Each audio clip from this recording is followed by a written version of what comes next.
माझ्या ताईंनो, तुम्ही जर कॉलेजला गेल्या ना तर तुम्ही घरी येईपर्यंत तो बाप व्यवस्थित झोपत नाही, व्यवस्थित जेवत नाही. माझी मुलगी कॉलेजला गेली, कॉलेजवरनं घरी परत येईपर्यंत तो बाप शांत बसत नाही, सारखा फोन करतो. अगं दीदीची येण्याची वेळ झाली, दीदी आली. अगं कॉलेज सुटला असेल, आता 10 मिनिटामध्ये दीदी येईल, आल्याबरोबर मला सांग बरं. ताई आली का ग घरी?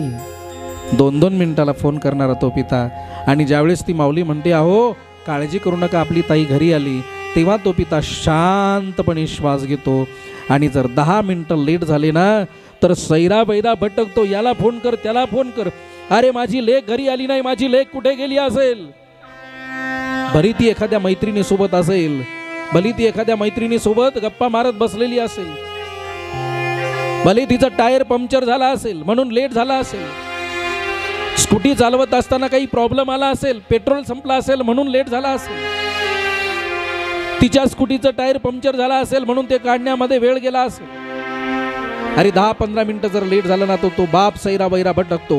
अरे माझी लेक आली नाही, माझी ताई आली नाही, याला फोन कर त्याला फोन कर. त्याच्या अंतःकरणामध्ये अनेक विचार येतात. माझी लेक, माझी ताई, माझी बाई कुठे असेल, कशी असेल, अनेक विचार येतात. मायबाप, ही कथा नाही, ही प्रत्येकाच्या जीवनाची व्यथा आहे. आज सिटीमध्ये तुम्ही राहताय, जालन्यामध्ये. महाराज आज प्रत्येक सिटीमध्ये जॉब करणारे, सिटीमध्ये शिकणारे, कॉलेज करणारे माझ्या ताईंची अवस्था हीच आहे ना. कॉलेजमध्ये गेलेली माझी ताई, माझी लेक, माझी बहीण सुरक्षित घरी येईपर्यंत ज्या माता पित्याला टेन्शन आहे, कशाचं कारण आहे? त्याचं कारण काय? अरे त्या काळी एकच रावण होता, आज प्रत्येक चौकामध्ये रावण आहे. अरे त्या काळी एकच रावण होता, आज गल्ली गल्लीमध्ये रावण आहे. त्या काळी एकच रावण होता, आज घराघरामध्ये रावण आहे.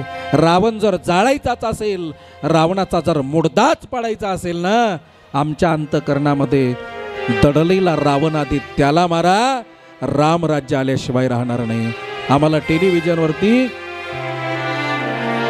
ते टीव्हीवरती न्यूज ऐकतोय ना, डोळ्यात अश्रू येतात.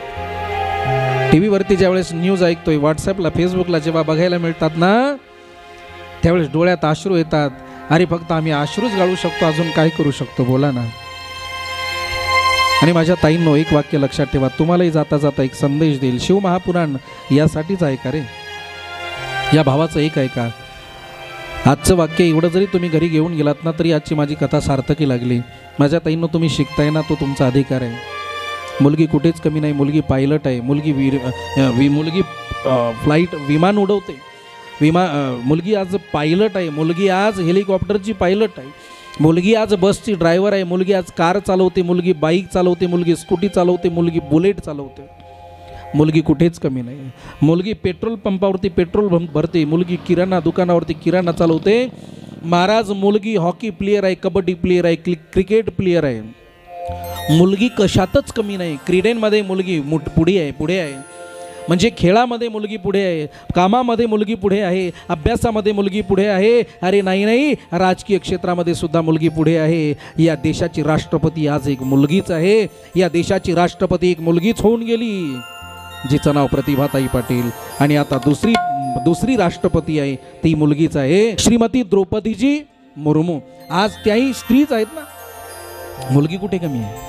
या राष्ट्राची राष्ट्रपती मुलगी होऊ शकते. अंतराळावरती जाणारी कल्पना चावला आता अंतराळामध्ये 9 महिने आपला प्राण त्या यानामध्ये जिवंत ठेवणारी, तिचं नाव ना. आता जिने 9 महिने आपला देह त्या अंतराळावरती ठेवलाय, अर्थात त्या यानामध्ये जी 9 महिने संघर्ष करत होती आणि आता सुरक्षित धर्तीवरती आली, अमेरिकेला राहते, भारतीय नारी आहे. सुनीता